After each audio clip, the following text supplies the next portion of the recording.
Good evening, ladies and gentlemen. Coming to you pre-recorded from our internet couch. This is the Gaming Saloon Rip Track for January 13th, 2016. We're your host, Spaceworker2448. And wrap it up, Saloon. Oh, we're gonna have a long discussion on Rider, aren't we? Kind of. I think so. I don't know. I never can tell with our discussions on it. True.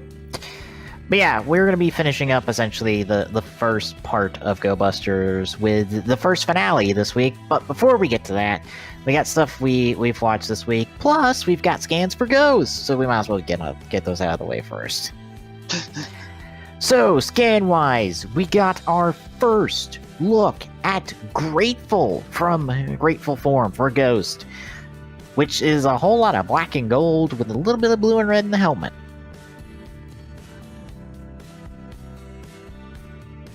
I will say, I like the overall look of the suit, and I like how on the chest plate, assumingly that will change depending on the icon he's using. True. I didn't think about that one. That, I think, that would look cool. Yeah. And I like the helmet. I like the at least the look of the helmet. Color-wise, I'm kind of on the same page as you. Yeah, we were talking before we hit the record button, and the helmet is where I'm kind of like, eh. I think it's because of it's the mix of the blue and the red, like right next to each other. Well, like, and not to mention, unless the red changes based off of what icon he's using. Like, if that's the thing too, then okay. Because maybe it's just the picture we got then. Yeah. But I'm not thinking that's the case, because I don't think they would go that far with it. No, I could see how easily you'd be able to swap out the chest plates, because I want to say, like, from the looks of that, that's just a completely separate part they can just swap in and out. Hell, it might even be, like, that chest piece might be 3 parts, to where, like, you have the main chest piece, then you have, on top of that, the icon for the logo for the icon, just to use words that won't be confusing, and then you have the frame. So all they have to do is just pull off the frame, pull out that one, put in whatever one they need next, and then put the frame back on. Assumingly, that's how it's built. So I can see where that's, like, easily changeable. Those eyebrows, essentially, that doesn't look like any type of separate part. Hell, that might be a part of the, like, the main helmet before we get to the blue and the gold crown. So, yeah. Yeah. And Otherwise, I doubt they would go that far in detail on it, just to try to make it look neat. Especially since they lost money on the Ninja, kind of. It's the lowest selling Sentai series in 15 years. Wow. Yeah. It sold less than Go Busters, and Go Busters had no gimmick, whereas Shuriken Sentai at least had a gimmick. Wow. Yeah, take that into perspective. It sold less than Go Busters, and Go Busters has 0 gimmicks. All of its toys were essentially the mecha and the roleplay toys. Wow. At least the Ninja had the shurikens and the auxiliary swords. Go Busters doesn't really have any other Zords besides the main ones we've seen. There's like one more in the show, plus the movie one, and that's it. There's no other Zords. And there's, 3 weapons and 2 morphers? Or no, 4 weapons and 2 morphers.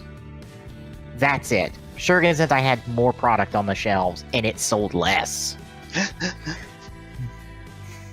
That tells you how much people just probably didn't give a shit about Shuriken Sentai. Well, to be fair, look at the last few in a row.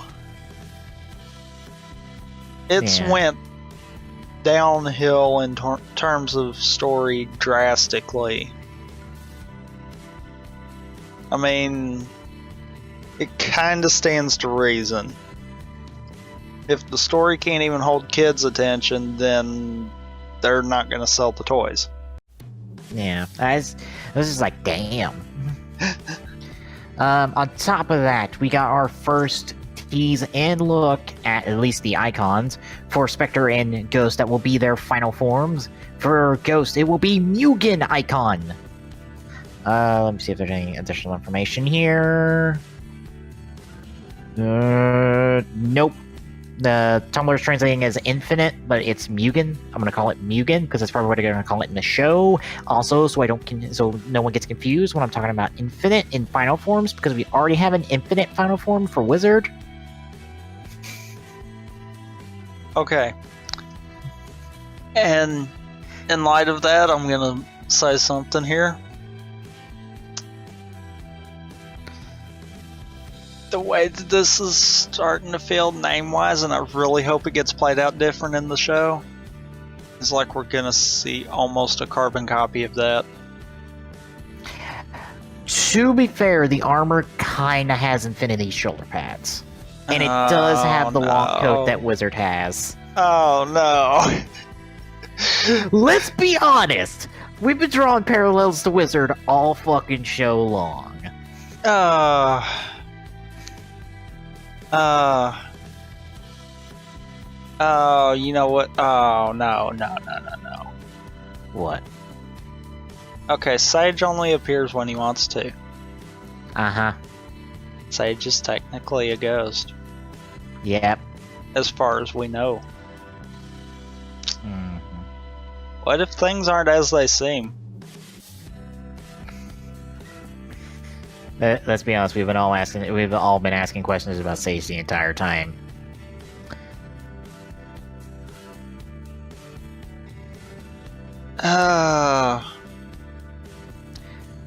But well, along with that, you know what I'm thinking now? What? Okay, we know that we're dealing not with the king, but with his son. What if Sage is the missing link? That's possible.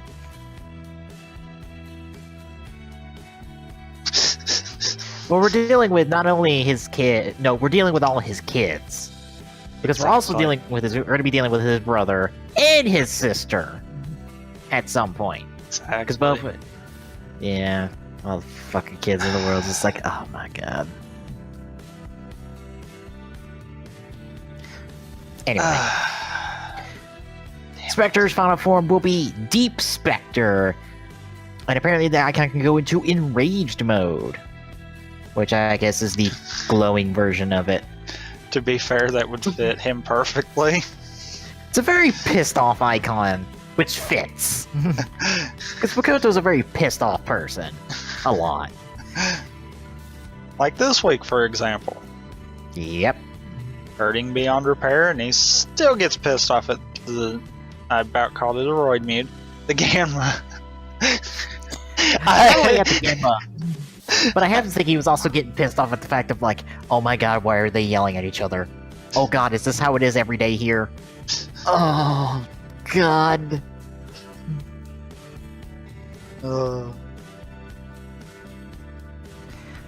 We're also getting an EX icon coming out with the DVD release of the, essentially the Superhero Year Heisei specials that have been airing on YouTube. It'll be the 45th anniversary icon. What's the technical name for it?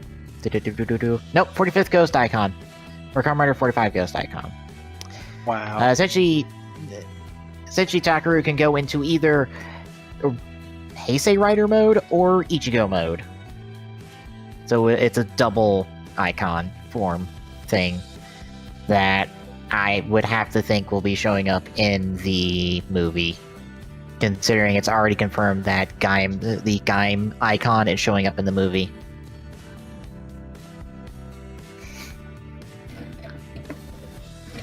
In case you didn't know, the Gaim icon is showing up in the Ichigo movie. It's been spotted in the poster.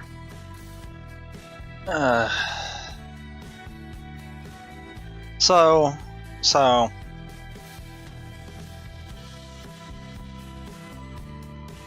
we're essentially gonna have a not Kamen Rider Tyson movie. A not Kamen Rider Tyson movie that has like a third of the cast to deal with.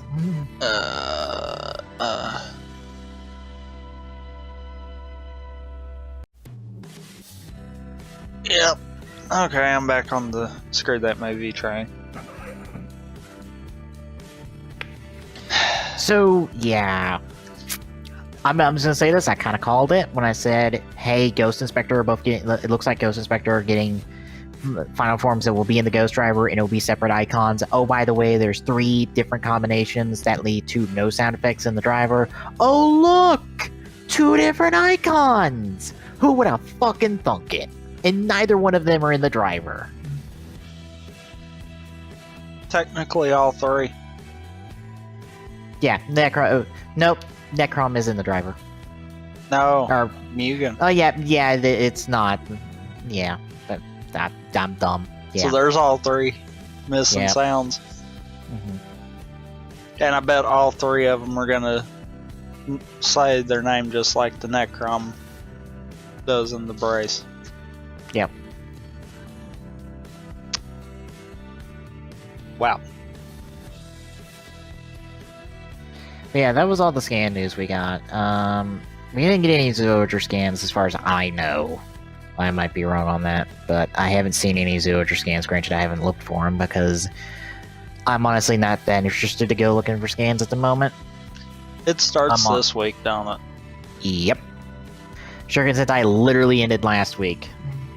Yeah, I saw where Overtime posted it and had finale at the end of it, and I'm just thinking, oh god. That means now I've got to try another Sentai show. To be fair, you could try an older Sentai show that's actually good. I want to try to get on board with the current stuff, but it's like, no. If it's like the last 2 where I lose interest and I can tell I've lost interest, it's like, no. Okay, here you go. 2 recommendations off the bat. Deca Ranger and Bokenger. They're both good. Gokaiger's good.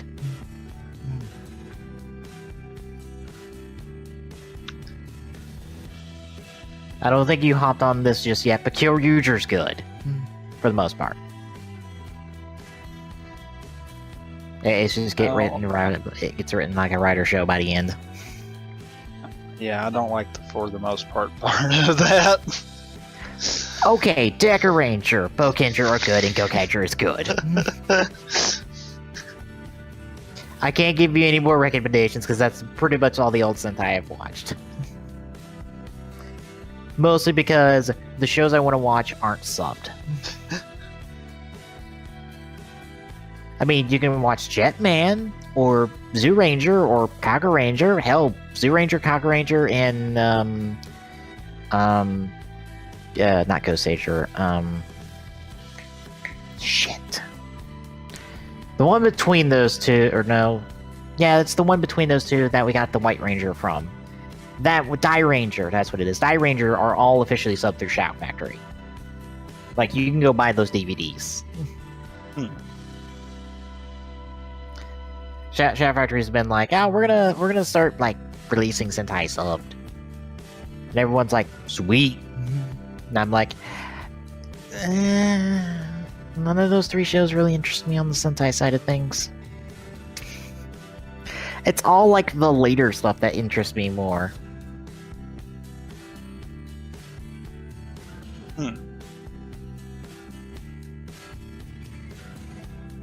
But since we talked about the scams, we might as well just get our ghost conversation out of the way. This week's episode, Onari and Akari try really hard and just fall a little bit short. And by fall a little bit short, you may not even hit it. At least Onari hit the Genma, and Akari has essentially found her rival for the rest of the show. Yay, I guess. It's more than I can say for other female supporting characters that aren't writers. True. And if we're going to be expanding this royal family, might as well get all the supporting characters some type of rival.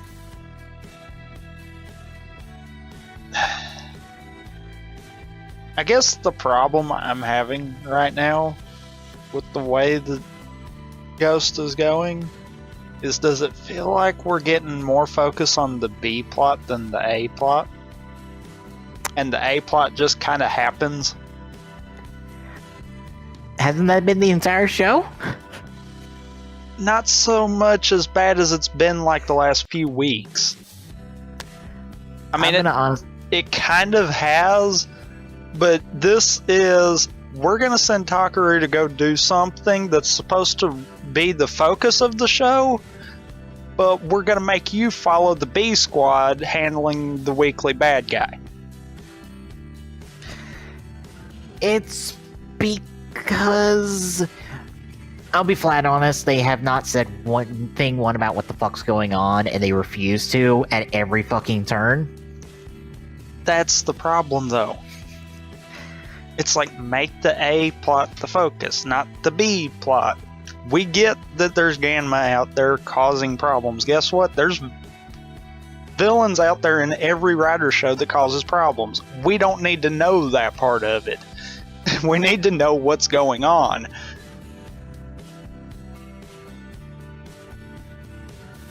It's getting to where it's kind of aggravating.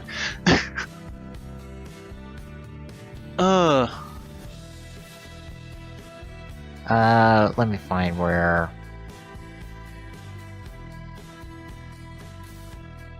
Shinta says something about that, because I completely agree with what he said. Hang on. Let me find it. Skimming through the Twitter. And you know. I mean, don't get me wrong, I feel like what they're doing is at least progressing the story, but it's doing so for the wrong people. Yeah. It's like it's a misguided push. But I just feel like the last 2 or 3 episodes in a row now, it's felt like the B plot is the focus, and Takaru just happens to fall into what he's supposed to do by the end of the episode. Yes, because apparently Newton has something with Himiko for some reason why. Yeah. I would say both of the situational forms, but that would have to be Newton and Beethoven at this point. At least it seems like Himiko would be useful outside of a very situational situation.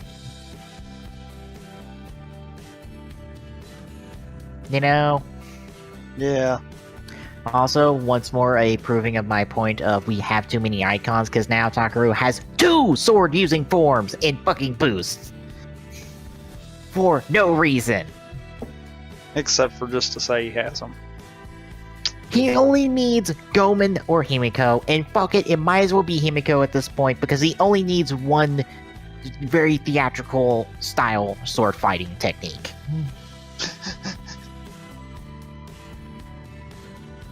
And I completely agree with Shenta said about the exposition from 16. It's just like, can we have exposition now? No? Okay, you're just putting it off at this point. Like, I think I've told you it before, like, this is long since gone past the comedic point for me. Like, okay, I get it. Sage is being haha very funny and being comedic when he's not telling Takaru anything. Okay, fuck you now. This is getting old. That whole Sage not telling Takaru, not giving him the answers, playing around it, trying to get him off on something else, should have ended when his time limit reset.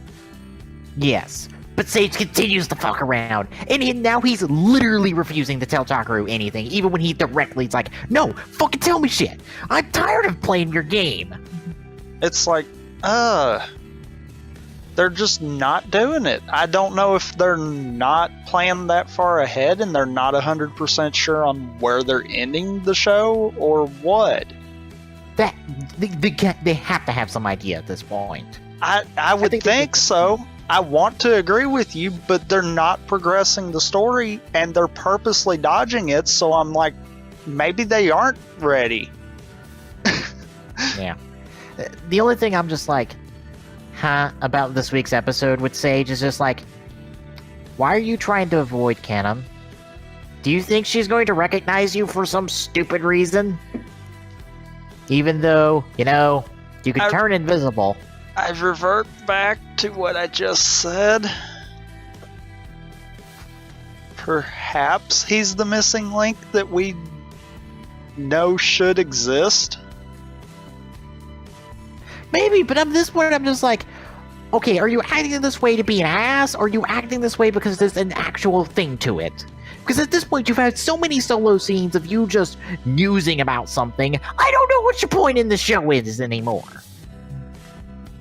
I don't know whether you're some master rehabilitator, or just some asshole who just gives out drivers to whoever the fuck dies in front of you. Well, you know, something that I'm sure will get pointed out at the end of the season. It seems kind of funny that there is only a slight difference between Takaru and Makoto's driver, and that is simply the voice. Yep. Kinda makes you wonder how that's the case. Well, we got especially seeing as how Necrom uses a brace and not a driver like the other two. Yep, and his suit's fueled by Genma, which seems very counterproductive to their efforts, but I guess they have enough manpower to say, fuck it, let's just fuel this thing with our goons.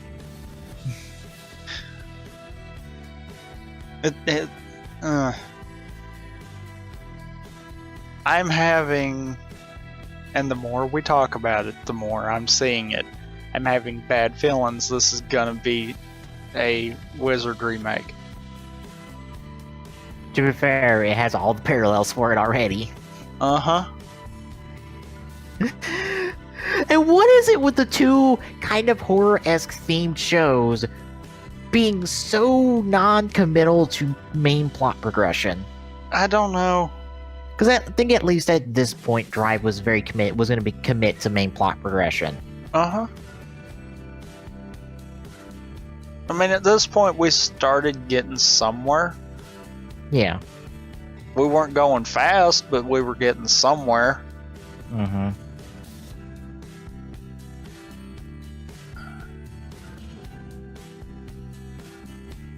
So yeah, the Ghost was fine this week. It's just, okay, we're all at this point of like, we want progression. We would like some progression, but I don't know when the fuck we're getting it at this point. I don't know if it's gonna take us to Grateful to fucking get anywhere. I hope not, but the rate it's going, probably. Because we're kind of getting to the point where a lot of the filler stuff's gonna start falling in. Mm-hmm. Kind of like how this week's episode was kind of fillery. Just a bit. I think it more falls under that I was talking about, in all seriousness, where there's too much focus on the B plot instead of the A plot. Yeah. Because it don't really feel fillery as much as it feels like misguided. Because, let's face it, Takaru should have been the one chasing after what she was saying and then figuring out the thing of, wait, she's like one of the heroes I've studied, maybe? But instead he was off chasing Newton. Because, fuck if I know at this point. I don't know if there's some connection in Himiko in terms of historical information or historical backgrounds or whatnot. I know there's a vast time period difference between the two, but I'm sure there's some historical connection between them. And what's bad is how they went about that. it felt like to me like that's what they were trying to drum up. Mm-hmm. Not the Himiko debut that I knew was in the episode. It kind of felt more like they were trying to drum up the fact of, okay, this chick is the reason why Newton's running away. He needs to find a way to talk to Newton to be able to get somewhere. Which is what we get next week. Right. It's like that wrong episode to be trying to do that. Why are the episodes swapped then?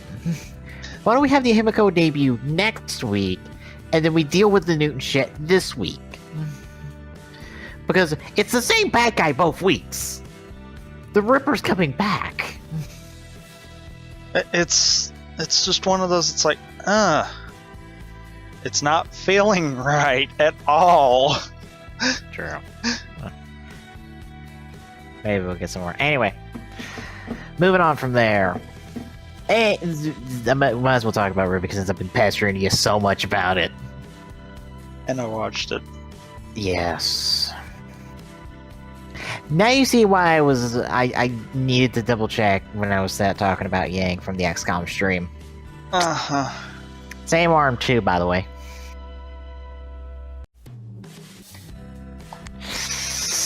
Yeah! Yang is down an arm because Adam's an asshole.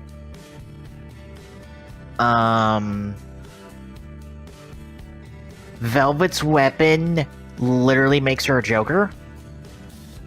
Although I have one complaint about it. Okay. Okay, two complaints about it. One, why is the weapon not called Pandora? Or have Pandora in its name at all? Because apparently it doesn't. Aww. Two, it's kind of hard not to notice all of the reused animations for her.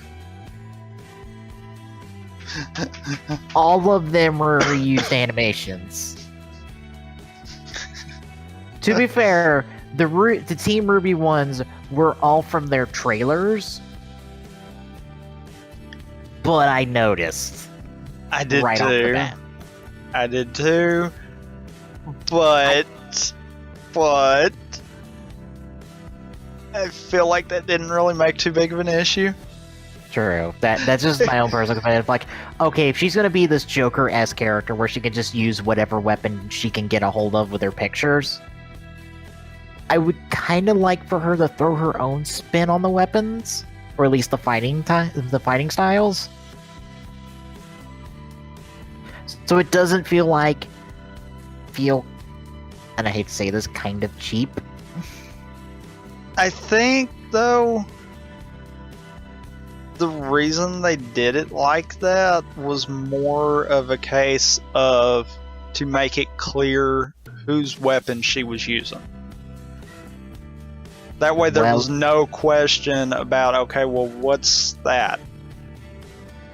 Well, I feel like it was very clear considering all of the weapons look the exact same as their counterparts. Agreed, but you don't know how many people would overlook that.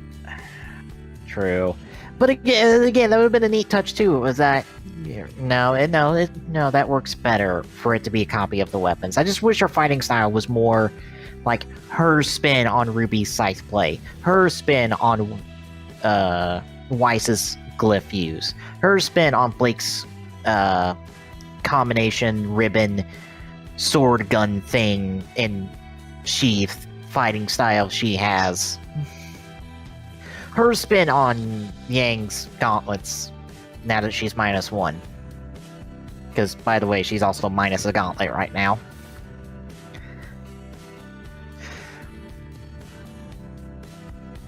I mean, that would have been kind of neat. I think if we see the weapon again, we'll see that. Yeah. I'm sure we will. It's just... It's just I'm fine with that one, but I would hope the next time that we see it, it's different, and it has her own spin. Because I do agree with you on that point. It would be nice to see her put her spin on it. Yeah. But at the same time, I understand why they did that. Yeah. It also just feels weird contextually because I'm like, has she just been studying everyone's fighting style for this entire time and just learning their fighting styles for this one weapon that she uses? Apparently. Like there's a story here that I kind of want to hear just so there's context to this. Like, I want some story context to how did she get this weapon, how was it developed, and how is she able to match their fighting styles and essentially be a Joker, as I call her. I do think we actually got told somewhere. Yeah, we did. Somewhere here. Might have been last season, actually. That she had built it. Okay. So she built it. I assume she built it with Coco's help. Because Coco seems to also be like very aware of how the weapon works. Right. So I'm like, okay, you two have to explain how this weapon came about, because I want to know. Because again, it still feels really weird for her to do things that we've never seen that she may not know exist, like Penny's like super cannon. How does she know about that? Unless Penny used that off screen during the tournament, Velvet shouldn't know that exists. Because the only time we've seen that used on screen was in the dogfight, where she was nowhere to be found. That we know of. So what is this? Is Velvet just like... Is Velvet literally like us, the audience, in that she has seen everything every week? Maybe not necessarily everything, but maybe the important stuff kind of deal. And she's also also seen stuff from the trailers that may or may not be canon with the show, especially the RWBY one. Because, like I said. Okay, now honestly, in terms of Team RWBY's fighting style, that wouldn't be as far-fetched to think that she would know. I'm sure I'm just making too much of it. I think the most far-fetched one would be Penny's, but that could be explained by she was passing by and heard something and just happened to show up when that happened. Maybe. I mean, I know that's a loose stretch there, but it doesn't sound too far out of pocket anyhow. Yeah, and also, it was different enough so it didn't like make it seem like they knew Penny was a robot, because it made an assumption on how her weapon works. Because it deployed that backpack thing, which doesn't exist on Penny. Right. It just pops out of her back. Like, she doesn't have a backpack. But for Velvet, it's the assumption that she had the backpack, before we found out that she was a robot. And now she's in pieces. True. Yeah, I didn't think nothing about that, though. Yeah. So it could have been an assumption that it was all basically string manipulation. Which it technically is. Yes and no. I think the strings were more there so that she wouldn't completely lose them. Yeah. I mean, we also have to remember that Penny's counterpart is Pinocchio in this case. True. She is the gender swapped Pinocchio. So the strings make sense. Anyway, yeah, RWBY's been good. You've caught up on the past couple weeks. I've watched this week's episodes, and the finale is this weekend. Why must it end?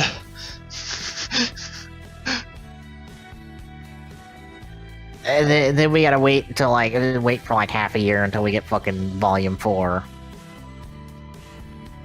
And oh god, the shit that we're in store for fucking Ozpin versus Cinder with Maiden Power. Full maiden power. Uh-huh. Because John failed at the one job he had. I know it. I You had to know. block one shot, John! One shot! Of course, you know that also looks bad on them. Why was that glass that easy to break? Why? Because none of us thought someone would get shot in it.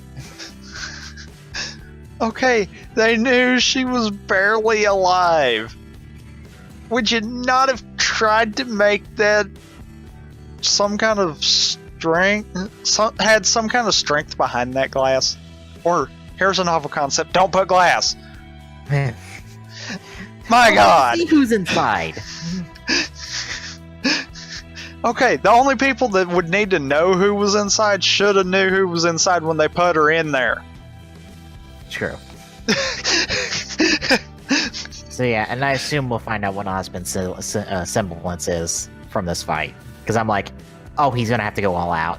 Or at least show himself for who he is. I honestly thought we were going to get to see it this week. At least action out of him. No, it's just a standoff. Yeah. I mean, in the scene in his office. Yeah. Where you could clearly tell that the cane that you couldn't tell this whole time is actually his weapon. Yeah. I thought, oh shit, he's fixing to get his hands dirty. Yeah, and you know, everyone's assumption is that his semblance is time-based, and I'm like, well, duh. He has too much clockwork imagery with him for it to not be time-based. But that is a very wide-ranging case of, like, how time-based is it? Like, well, okay. You know, I'm kind of wondering, too. What's the purpose with the tower?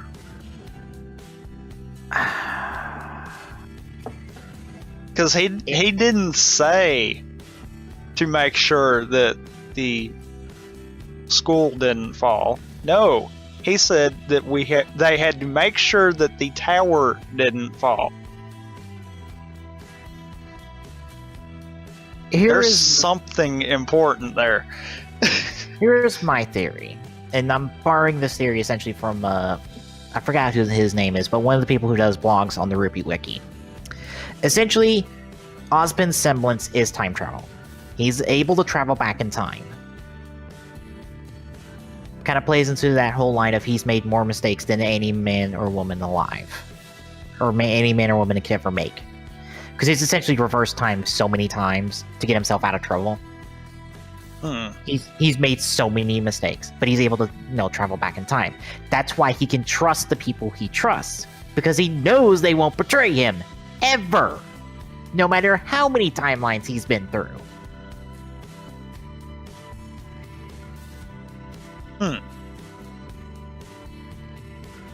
So what you're saying is that there's something important about the tower. Maybe, again, the tower has a lot of clockwork imagery to it, a lot of gears. Maybe the tower boosts his semblance. This seems really terrible, but they might do something interesting with it. What if the end of the season is one giant reset? I don't think they're going to go that far. Well, maybe not like a full reset back to like square one, but some type of reset. Because we've had a lot of shit happen, but there's a possibility they can go back on it. They have the card, and they might be teasing that card. Maybe they go for the reset, but it doesn't quite work. Know what I mean? Like, what if Ozpin goes for a reset, but it only throws it back, what, like, a few hours, maybe? Or what if he can pull off a reset, but the problem is Cinder still has full power? And yeah, you can't reverse that. that's Because we possible. know that power is the Trump power. Mm-hmm.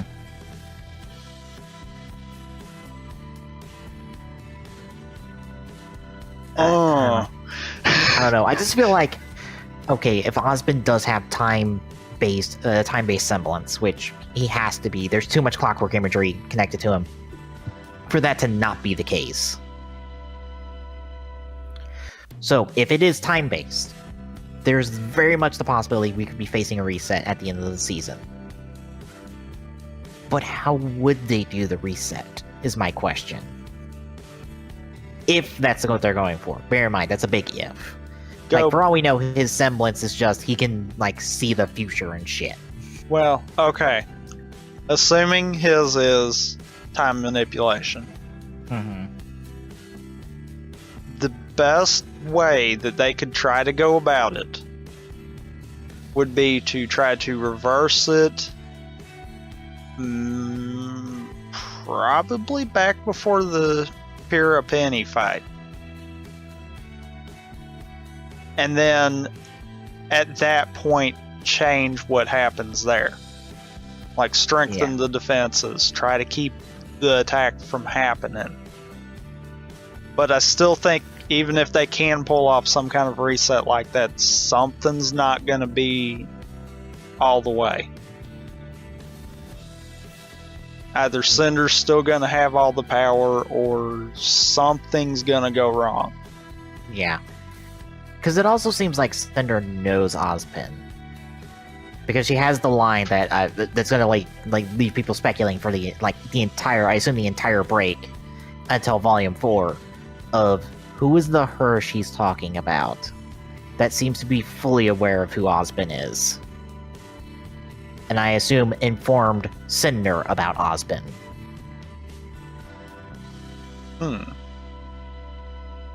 Because there's only so many hers that we know about that could be connected to Cinder in some capacity. And none of them fit. Unless somehow this is Yang's mother. But I doubt that. Because she seems very disconnected from all of this, and this just, I'm gonna save you this once, but otherwise fuck off. Because apparently I have better shit to deal with than the potential end of the world.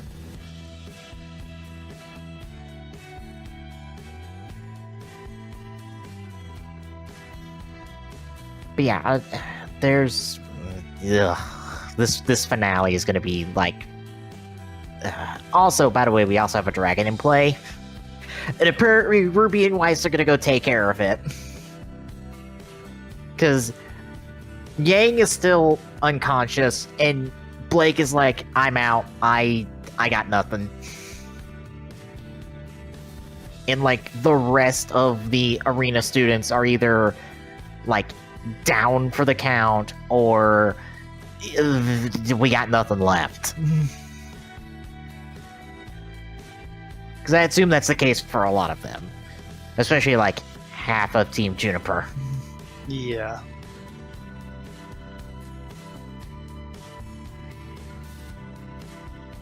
Of course, good news is, considering Penny's a robot, she could very well come back next volume.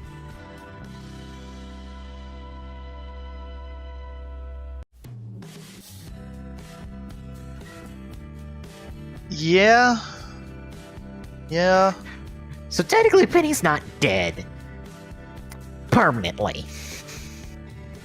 Granted, I do expect like a little bit of a reset for her mind-wise, because it's just going to be like a new version of Penny that like knows nothing.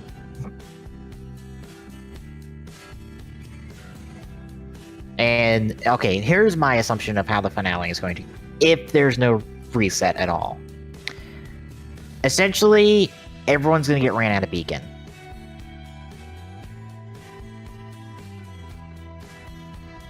Like Atlas might get his ship back flying, everyone's gonna get on board, and they're gonna bamf out of there to wherever we're gonna be next volume. Pick a city. We got 3 of them we haven't been to at all. I don't know. Ozpin made it so clear of a point about not losing the tower. I don't know. Feels like if they did have to flee, they'd just flee to the city and try to regroup. I just feel like this is Beacon's last stand. We are getting the fuck out of Beacon at the end of this volume. There is no getting around that. We are leaving Beacon. Because Beacon's been fucked all to hell. Every essentially known personnel that we know of at Beacon is either in a questionable place right now in terms of whether they're dead or not, or busy outside of Beacon. And most of the students have ran the fuck away or are staying and fighting. And by most, I mean literally everyone who's not important. The only people who stayed for Beacon are the people we've known the entire time, including somehow Team Carton. Yeah. How the fuck are they still here? I don't know. I figured they would have bamfed out of there.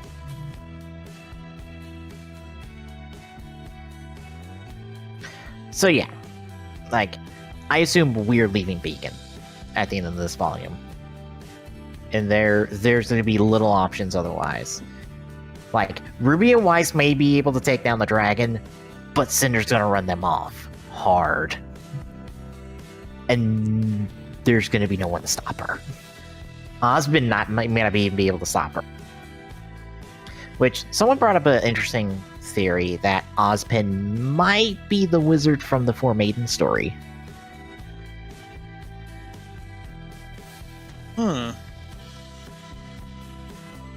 I think their evidence was, if you look at how he tells the story, he seems very... He tells it like someone who knows more about the story. Like, how to say this?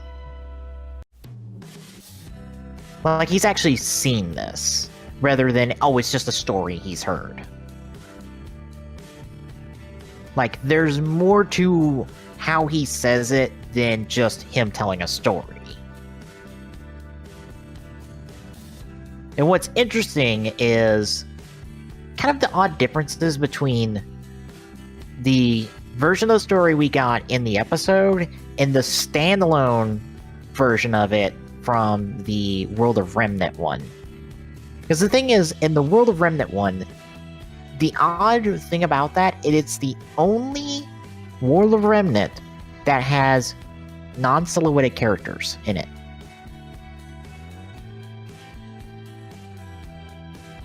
Every other World of Remnant story, when there's characters in it, even if it's characters we know, because RWBY has Team RWBY has appeared in a World of Remnant episode, they're still in silhouette. Huh. But the Four Maidens, nope. Fully designed characters. And I think also a slightly different animation style. Which, again, begs the question of, what makes this one different? Did they sneak in a tease of something when we weren't looking? Also, like, there's a little bit of continuity hiccups between the two versions when it comes to the Maiden's powers. I think the episode version implies that they essentially have, like, a lot of power without it being really specific. But the World of Remnant one specifies that they have powers based on their seasons. Except that contradicts with the episode we saw Ember in, where she was using powers that weren't really seeming to tie to her fall persona, nor does it match the things we saw in the World of Remnant episode, so there's some weird, like, little hiccups there. It's just odd hiccups, nothing, like, too terribly bad.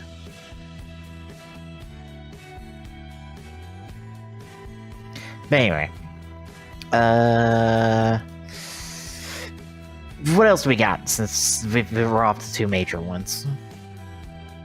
I am about halfway through season 3 of Turtles. Okay. Honestly, the farm stuff didn't last as long as I thought it would. But it still lasted. Yeah. That was a drag. I understand why it was needed. I don't feel like it matched Leo's character, though. Yeah. I feel like that regressed it just to try to bring it right back to where it was. I mean, I get being there because he was hurt, but the dragging it on and him acting like he's not going to ever be better and just kind of giving up and all that, and it's like, really? Mm-hmm. That's not him. Now, out of curiosity, how do you feel about Karai? Since she's been a pretty major focus throughout the show.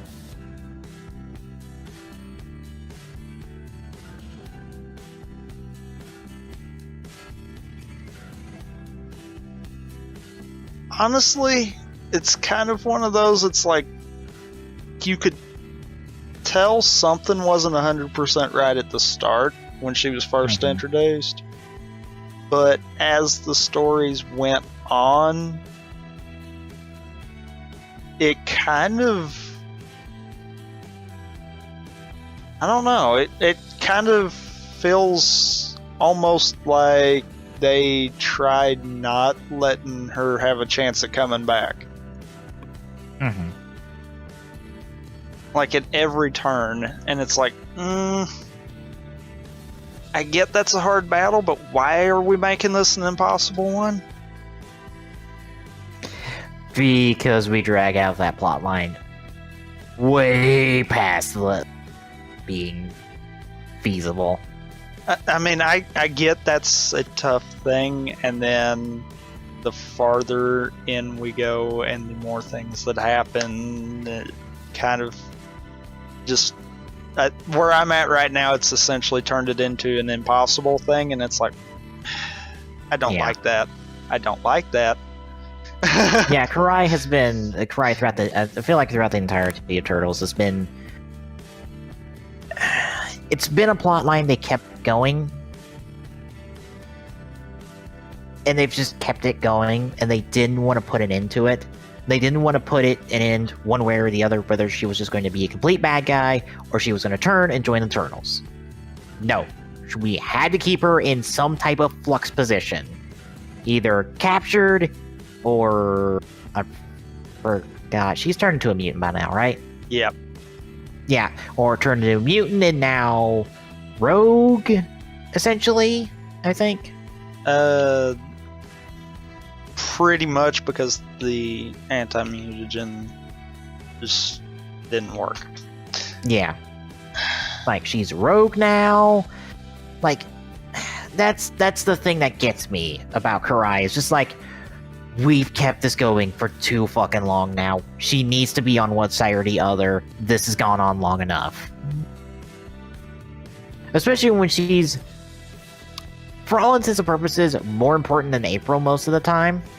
In terms of, like, the main female character. She's the more important one. Yeah, because at least she's got a direct tie to him. Mm-hmm. It's not an indirect tie like April is. And I know that's another problem, but yeah. And I swear it was a problem the first 2 seasons. This one, it's just really just a big slap in the face. It's like, okay, April wants to go try to help. No, you can't go. This is a ninja thing.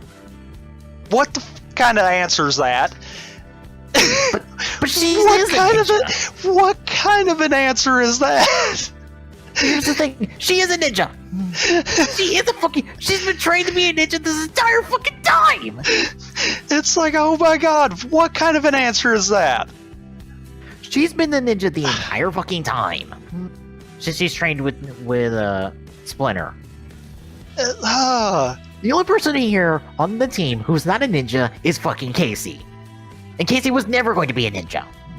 That was just... That's the point of his character. It's came up twice.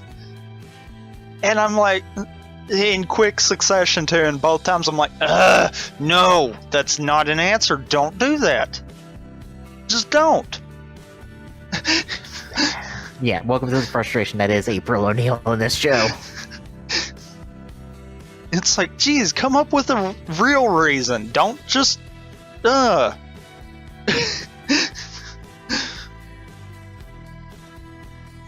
So yeah, what else? Outside of the aggravations in those two, yeah, I've been enjoying that anyhow.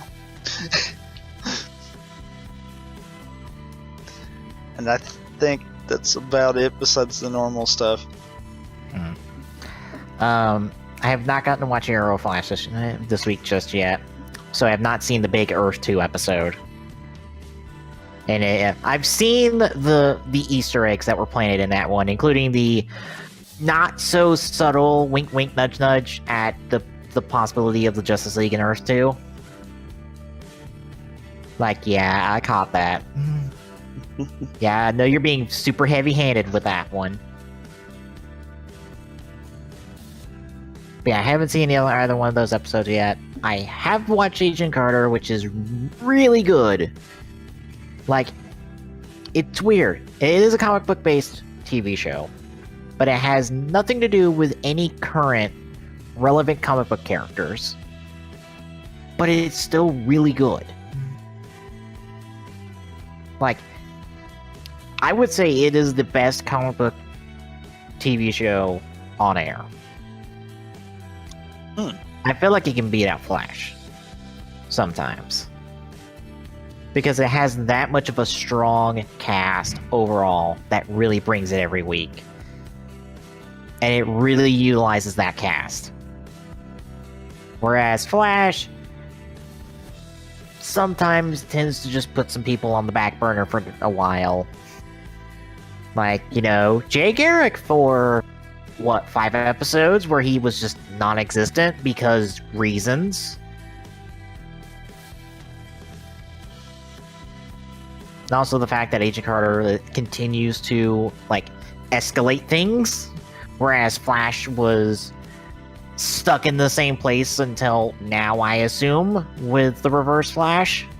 Or not Reverse Flash, the Zoom. Where it's just like, oh yeah, Zoom's a threat. Even though he's done dick and all since that one time he beat the shit out of you.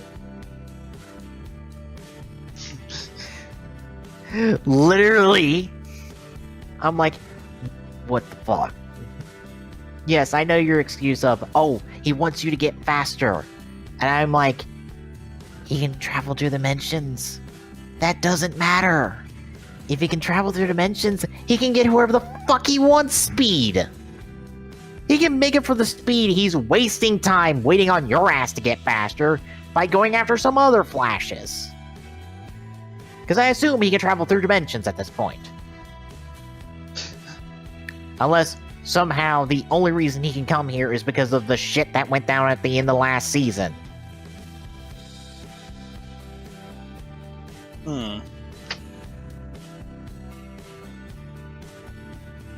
But yeah, we also got the confirmation this week that we are getting the Flash Supergirl crossover. That is a thing that will happen. They are already filming it, as far as I know. So that gives me a reason to watch Supergirl again, because I have not watched Supergirl literally since the first couple episodes because I haven't cared.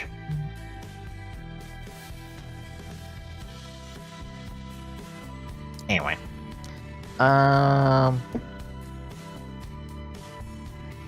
have not watched Arc 5 yet, mostly because it only just now got subbed today and it has not been put up for viewing online. All I know is kind of what I expected to happen happened, but I don't know the full extent of what happened. So I'm gonna have to wait on that. But yeah, also, yeah, the teases that we got from the scans for the upcoming show, because we are getting an opening and ending change. Yeah. Tommy, you remember our favorite main character from Zexel, right?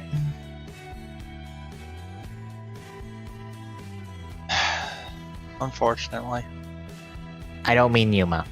I mean our actual legitimate main character, not Yuma. Okay, yeah. Yeah, Kai. Yeah. He's coming back for Arc 5. Oh. Because apparently we're going to the Exceeds dimension! And guess who else is there? Alexis Rhodes from GX. The show that the Fusion Dimension is based off of. And she's in the Exceeds dimension. Well, this certainly throws in so many more questions now.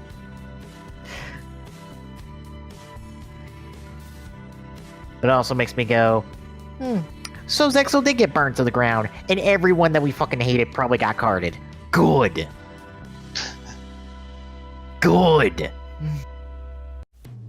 Unfortunately, I don't think Yuma got to be carded because he doesn't exist. At least according to what I theorize is going on in Arc 5.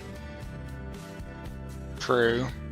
Considering all the evidence that is shown in the Synchro arc that Yusei is gone, and probably so is Aki. Considering, the only two people, main characters from 5Ds we ever fucking see is Jack and Crow. Yeah, there's probably no Yusei, and there's probably no Aki either. So that means Yuma doesn't exist to get carded. That is an injustice that must be rectified, god damn it. I demand Yuma to get carded for his incompetence. Yeah, but at least he doesn't exist, so that also means that his incompetence never existed. I still want something terrible to happen to him. I'm sorry, but I do. He don't exist. That's beside the point. That doesn't give me satisfaction. It doesn't give me satisfaction that he doesn't exist. It's one thing for him to just not exist. It's another thing for him to be fuck off and killed. Because he's an incompetent fucking duelist that doesn't know what the fuck he's doing half the time. The only reason he wins most of the duels he's won in Zexel that we saw was because of fucking Astral. Who, I have to assume, also doesn't exist. Unless he is somehow bound to Kite in this story. Which, since there's no numbers as far as we know, considering, although the thing is we've only seen 2 Exceeds duelists, or Exceeds Dimension duelists, and neither one of them used numbers, I have to think there are no numbers, even though we do have rank ups. So if there are no numbers, there can't be Astral. At least as far as I'm concerned. But yeah, I haven't seen Arc 5 yet. That's kind of it for me, to be honest. So yeah, guess we can get to the Go Busters now. So who's ready for finale material? Finale part 1. Yep. I guess I am. Alright. Guess we shall start up the episodes. They're linked down bottom. For those of you wanting to watch along, they are the TV Nihon subs. And we're gonna get going in 3, 2, 1, go.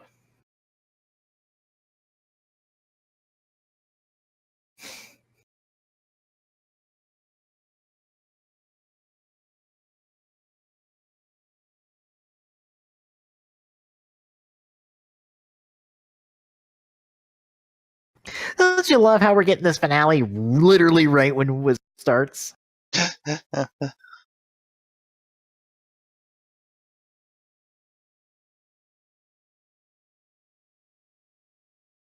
Well, that's not good.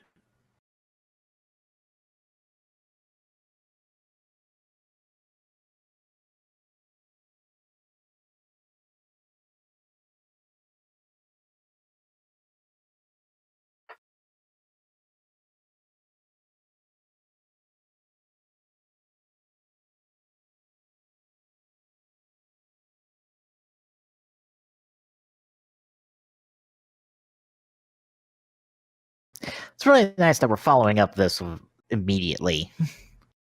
Yeah.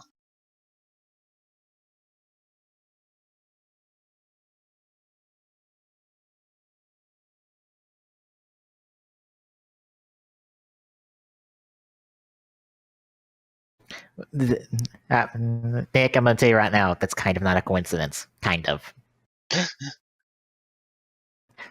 But sure it is. Like I've said, there's more to what goes on in the subdimension, and Jin has not told them the whole story, and there's very good reasons for why he's not told them the whole story.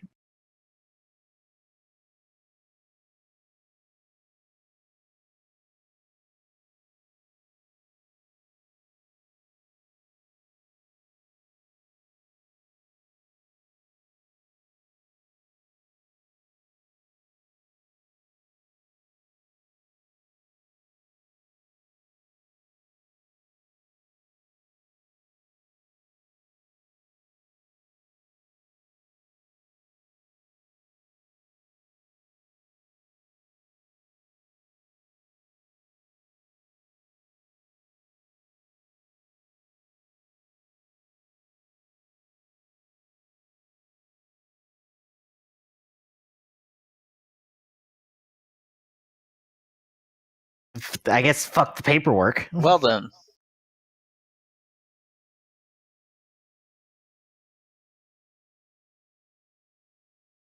Just fuck the paperwork. We don't need it.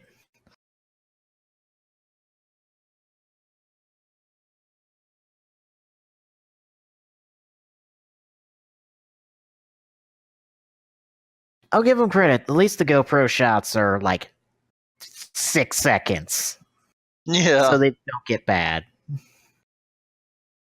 Unlike the shots from Kamen Rider Tyson that are atrocious. Because they do use some GoPro shots there, and they look atrocious.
Well, at least they know how dire things are about to get.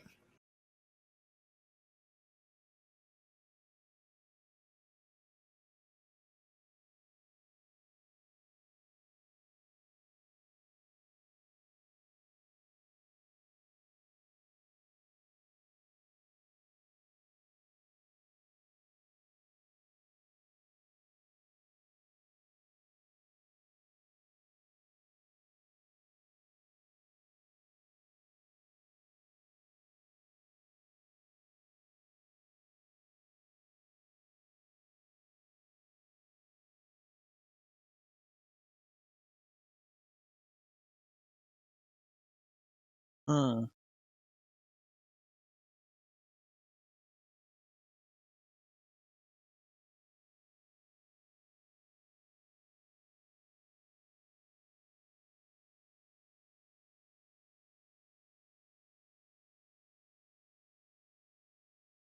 Yeah, like I said, Jin has very good reasons for not telling them the whole story.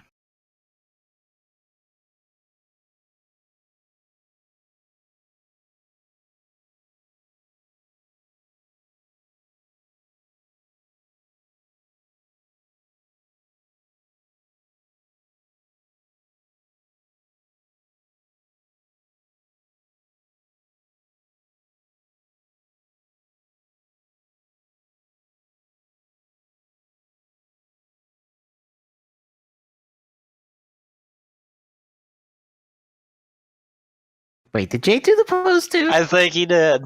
Oh my god.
Why did they spell lock with an E? I don't know. I love the weird spelling of English words in Tokusatsu sometimes.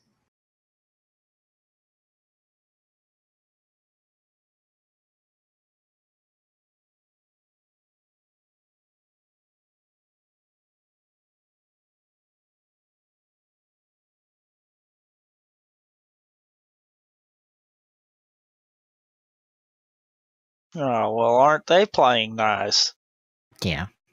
for a change instead of wanting to rip each other's head off?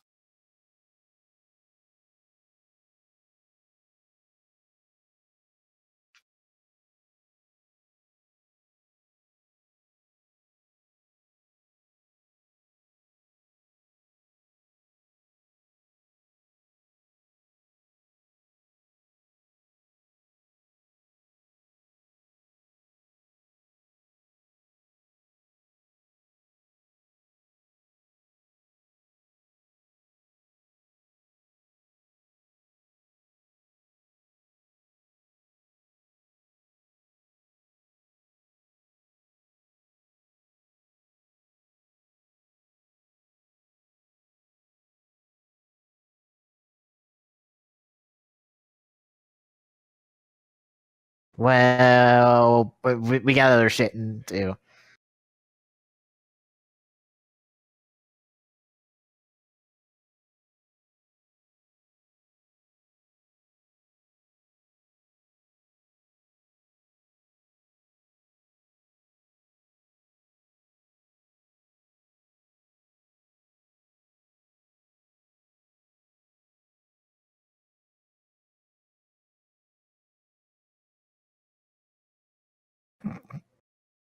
The fucking paintball gear cracks me up every time I see it.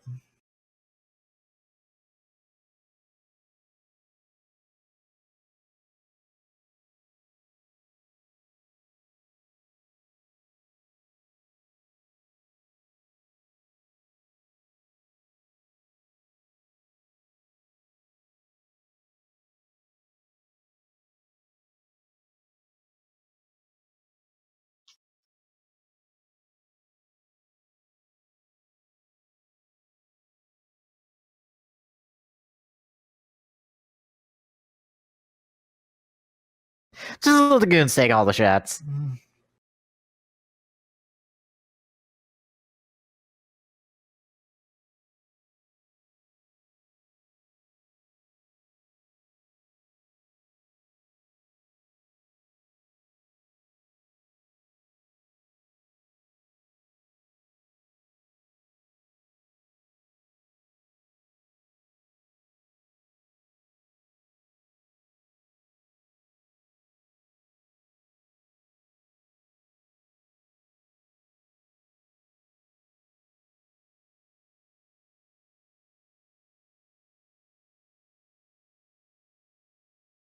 Yeah, it's fine if I get blown up.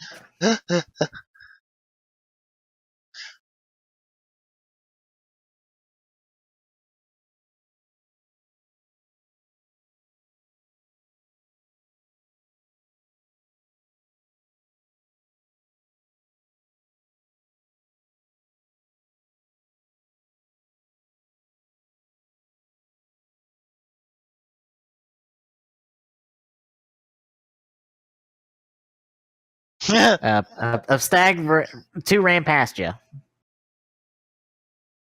He was more concerned with the 5 that he knocked on their butts. Yeah.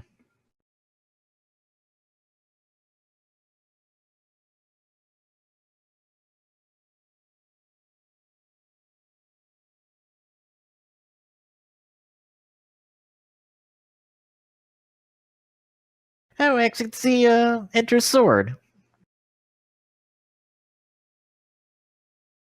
Yeah, I just bought all this shit on.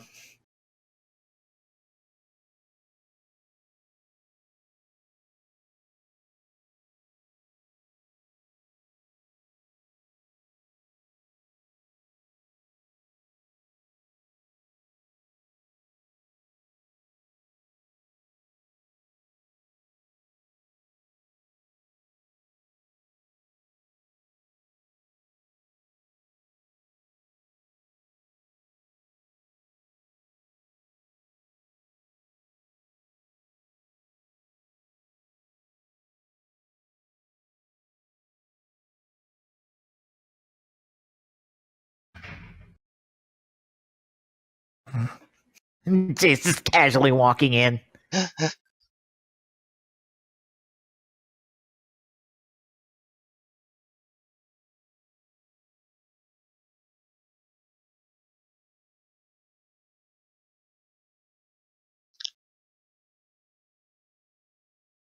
I think you need something a little stronger.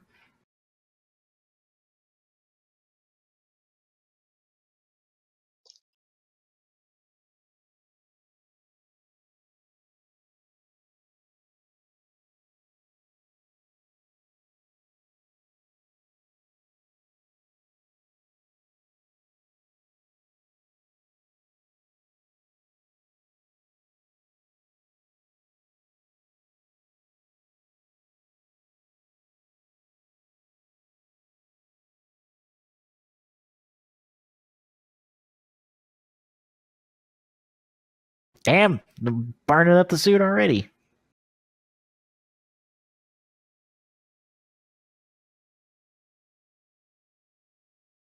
Ah, shit, we even broke the helmet. You know this is finale material now.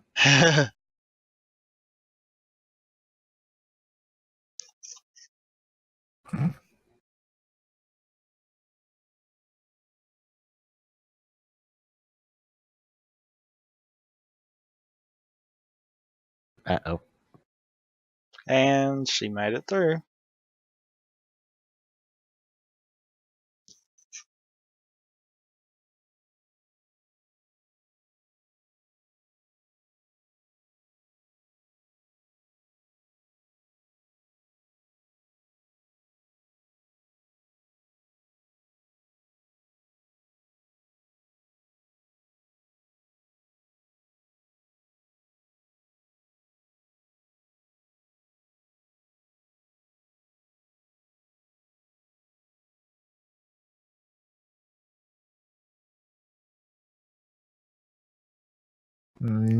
Yeah.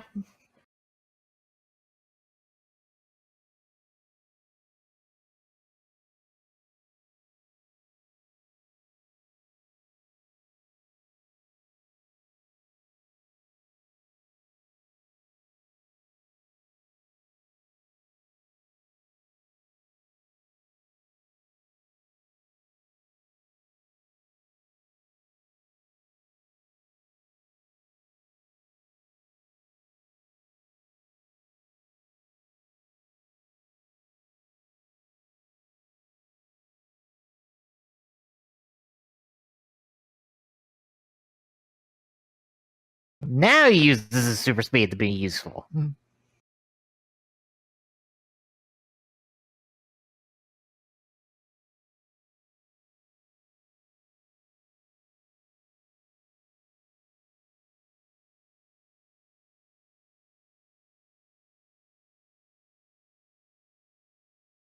The one time we see Nick's guns.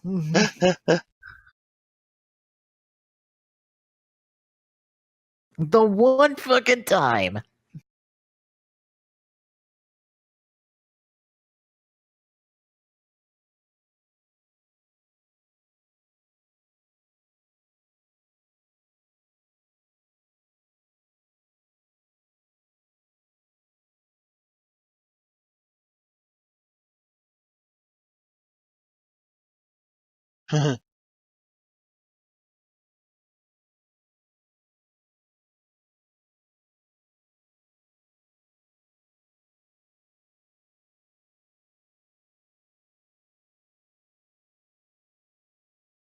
I suggest you start teleporting real fucking quick.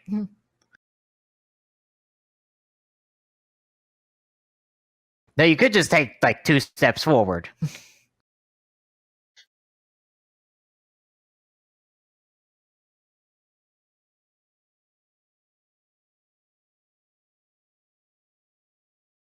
Unless we have a ton of those spare camera guns.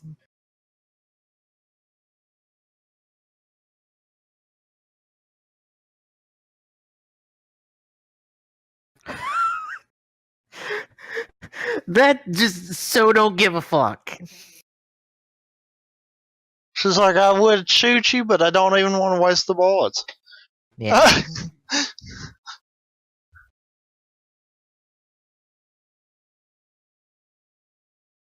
And they have spare suits?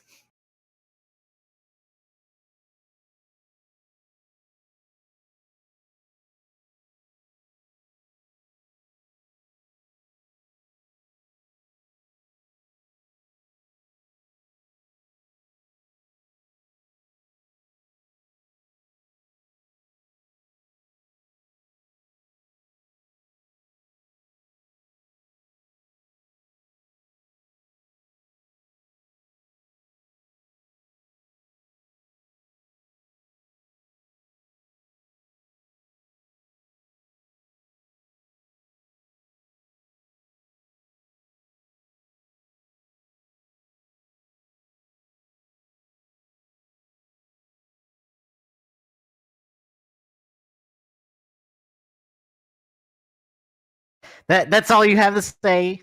Really? It's just you're bored.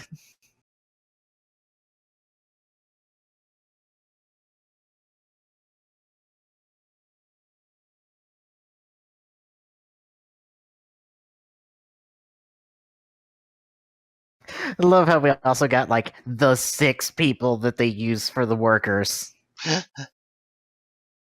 Just these 6 people. We just clone them.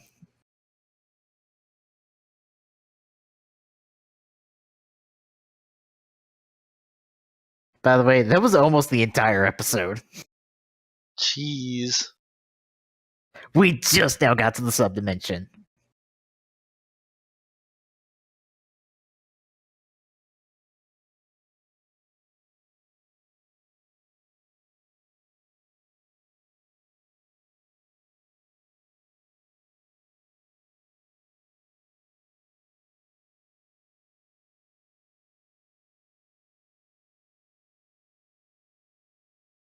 And we're just gonna play this out because we're just gonna deal with all this next episode. By the way, next episode is the one that the overtime subs have the Star Fox insert subs. Oh god.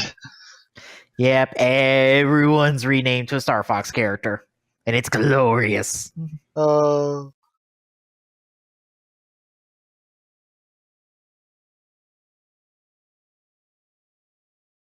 So, run them all over?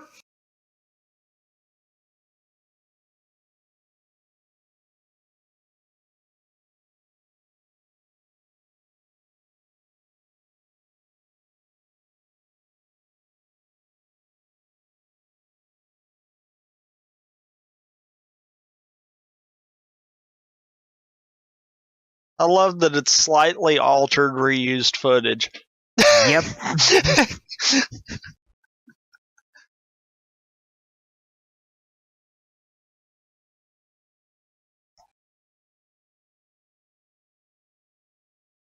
See, you should have just done that to start with. They were all lined up for it.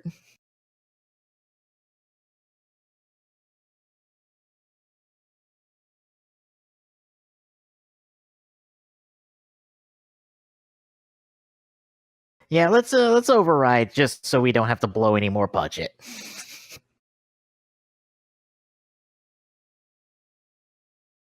And so we can use the exact same location we just used. Yep.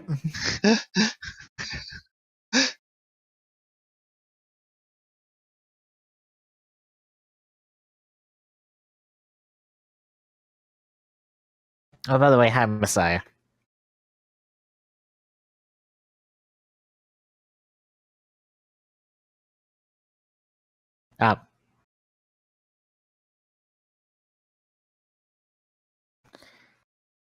Well, we couldn't stop him getting the body, so... Well... Although, it should have been a bigger body. It's standard size for big bosses, let's be honest. That's the standard size all big bosses come in. I know, but I mean, it should have been a bigger boss. It was a bigger floating digital head. Yes, but when he was a digital head, he was fucking useless. At least he's not useless now. We're gonna skip to the next episode. You don't want to watch the dance at the end? No, but I'd be fine watching the dance. I'm just like, I don't want to spoil the preview. Oh. Well, then I'll skip when we get before the preview. Me and your friends, fine. I'll just queue up the episode while you're waiting. You're fine. I'll listen to me some fucking Ernest Drive Time in the process. Which is a fantastic song. And also, that's the song for Yongo.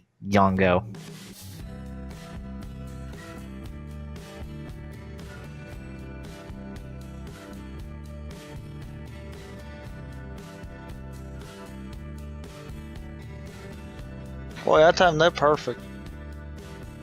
Literally right at the end, right before it could transition to the preview. Yeah. Yeah. What sucks is after we get this and get done with this, I have fucking 3 fucking homeworks on WebAssign to do before tomorrow.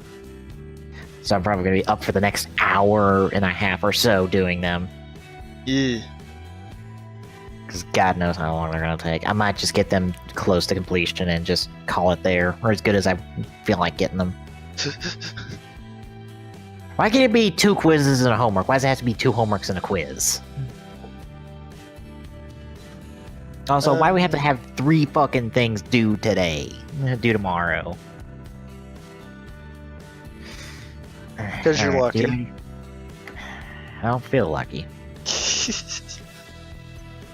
Hey everyone, Rampant Epsilon here. Yeah, I kind of fell asleep during the second episode, and apparently audio issues didn't let peace continue, so we're gonna pick this one up in the next one. So just a reminder there, episode 30 of Go Busters will be in the next episode. We'll do 3 next time. Apologies. But anyhow, that'll do it this week for us.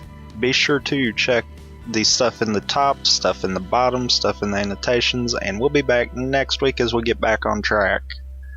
Later.